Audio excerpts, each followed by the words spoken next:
They call me disabled. I call myself differently abled. There are some incidents that happen in your life. Those incidents break you, deform you, but they mold you into the best version of you. And the same thing happened to me. I was 18 years old when I got married. My father wanted me to get married. And all I said was, if that makes you happy, I'll say yes. And of course, it was never a happy marriage.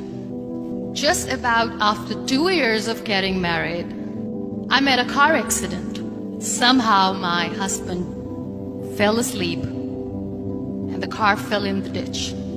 He managed to jump out, saved himself. I'm happy for him. But I stayed inside the car and I sustained a lot of injuries. The list is a bit long, don't get scared. The wrist was fractured.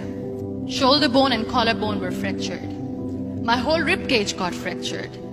And because of the rib cage injury, lungs and liver were badly injured. I couldn't breathe.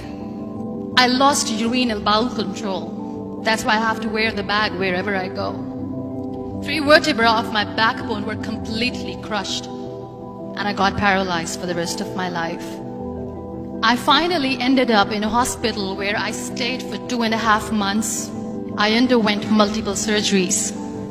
One day, doctor came to me and he said, well, I heard that you wanted to be an artist, but you ended up being a housewife. I have a bad news for you. You won't be able to paint again because your wrist and your arm are so deformed, you won't be able to hold a pen again.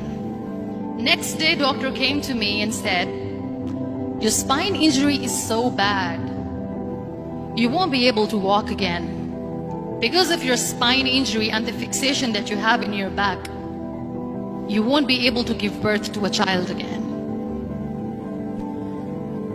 That day, I was devastated. I asked my mother, why me? And that is where I started to question my existence. Why am I even alive? And that is where I realized that the words have the power to heal the soul. My mother said to me, this too shall pass. God has a greater plan for you.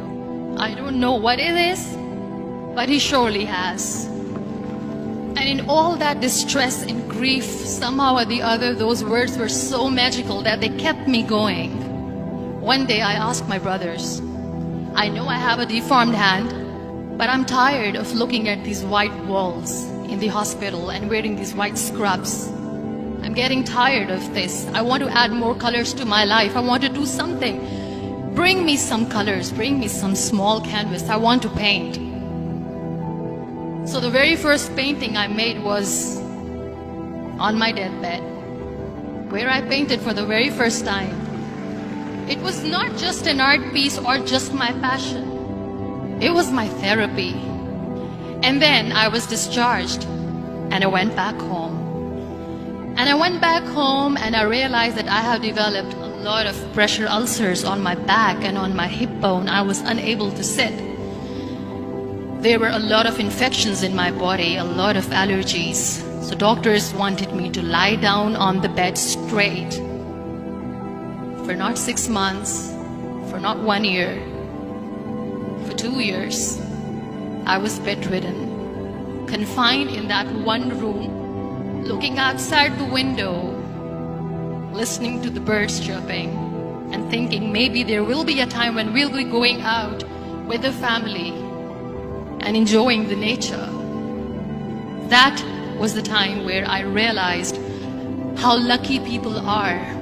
That is the time where I realized that the day I'm going to sit, I'm going to share this pain with everyone to make them realize how blessed they are, and they don't even consider them lucky. That day I decided that I'm going to fight my fears. We all have fears. Fear of unknown, fear of losing people, fear of losing health, money. We want to excel in career, we want to become famous, we want to get money. We are scared all the time. So I wrote down one by one all those fears. And I decided that I'm going to overcome these fears one at a time. You know what was my biggest fear?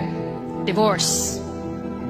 I was trying to cling on to this person who didn't want me anymore, but I said no. I have to make it work. But the day I decided that this is nothing but my fear, I liberated myself by setting him free. And I made myself emotionally so strong that the day I got the news that he's getting married, I sent him a text that I'm so happy for you and I wish you all the best. And he knows that I pray for him today. Number 2 was, I won't be able to be a mother again. And that was quite devastating for me. But then I realized there are so many children in the world, all they want is acceptance. So there is no point of crying, just go and adopt one. And that's what I did. People think that they will not be accepted by other people because we, in the world of perfect people, are imperfect. So I decided that instead of starting an NGO for disability awareness, which I know will not help anyone, I started to appear more in public. I started to paint. I decided that I'm going to join the national TV of Pakistan as an anchor person.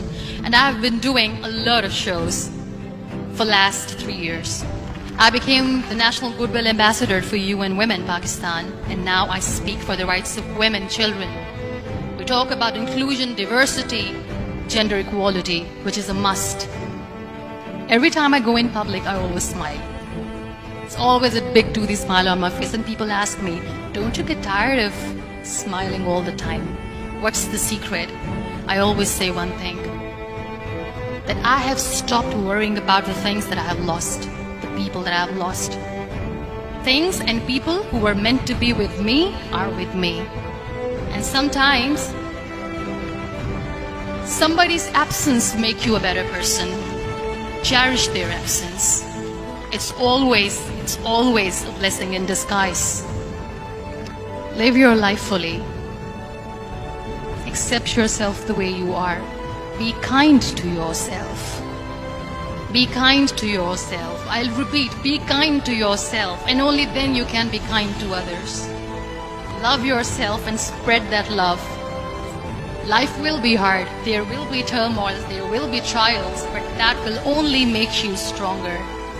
So when you accept yourself the way you are, the world recognizes you. It all starts from within.